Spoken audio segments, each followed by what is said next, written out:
Na baada ya mchezo wa Mzizima Dabi kumalizika visiwani Zanzibar, wekundu wa Msimbazi walikwenda kwa boti, watarudi kwa mashua jijini Dar es Salaam baada ya kupoteza nusu fainali mbele ya Azam FC. Ni mchezo wa pili Simba wanakutana na Azam na kupoteza. Walipoteza kwa bao 2-0, wamefungwa tena bao 1-0.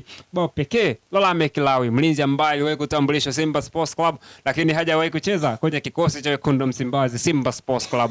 Baada ya lile tukio la mkwaju wa penalti, lakini baada ya tukio lingine ambalo lilikuwa linahusishwa kwamba yes, kwa nini mwamuzi pale ameshindwa kumpa kadi nyekundu mchezaji Chamu Kalabwe, mlinzi wakati wa Simba Sports Club? Tuachane na hilo, tunajua ile ni straight red card, lakini kwa maamuzi mabovu ya refari wa mchezo, na mimi sije kumuona refari ambaye ana poor performance kwenye mchezo kama siku ya leo, ni miongoni mwa waamuzi wabovu, na hii labda ni kawaida kwa marefari ambao wapo East Africa. Na ukiachana na hizo habari, ile nafasi ambayo ameipoteza Jefte Bora Kitambara dakika za jioni, alikuwa anamaliza kazi kwa wekundu wa Msimbazi na huenda wangekufa tena kwa mara nyingine kwa bao 2-0. Shabiki mmoja wa Simba akiwa na uchungu mkubwa anasema, kiuhalisia tupo kawaida sana na tuna wachezaji wengi wa kawaida mno.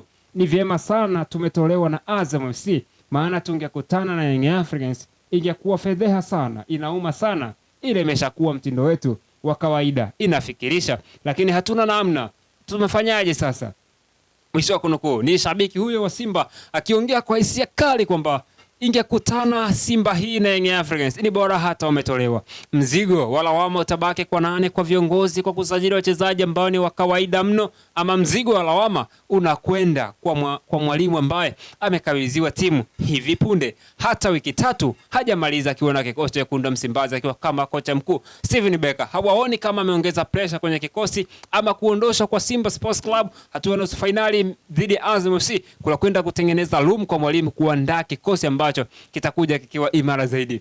Unaweza ukajiuliza kwa namna ambavyo Simba siku leo wamecheza na wachezaji ambao walikuwa kwenye kikosi cha wekundu wa Msimbazi Simba Sports Club na kwenye kikosi cha Azam FC, ni wachezaji gani ambao walikuwa na quality zaidi? Ukitazama kwenye kikosi cha Azam unamkosa Faisal Salma Abdara, unamkosa Zuberi Foba, mlinzi ambaye amekuwa imara, lakini leo hii ameanza Aisha Salma Nura. Tunajua kiwango chake, tunajua ubora wake, na amefanikiwa kuondoka na clean sheet mbele ya Simba Sports Club, the might club. Lakini ukitazama kikosi cha Simba kilikuwa kimesheheni majina mazito kabla ya mchezo. Kimeanza na Nabi Kamara yuko ndani, Elie Mpanzu, Jean Charles Ahoua, Jonathan Soa, Neo Maema, lakini pia Joshua Butale Budo. Yote ni majina mazito ambao ukiyataja mtu anashituka, lakini performance kiwanjani imekuwa ni ndogo mno. Simba Sports Club, unadhani ni wapi walifeli? Mimi naiona Simba imefeli kwa aina ya wachezaji waliopo ndani ya Simba Sports Club. Si wachezaji ambao wanaweza wakaipa Simba matokeo, si wachezaji ambao ni wa kuwategemea kwa msimu huu. Wanapaswa Simba kufanya maamuzi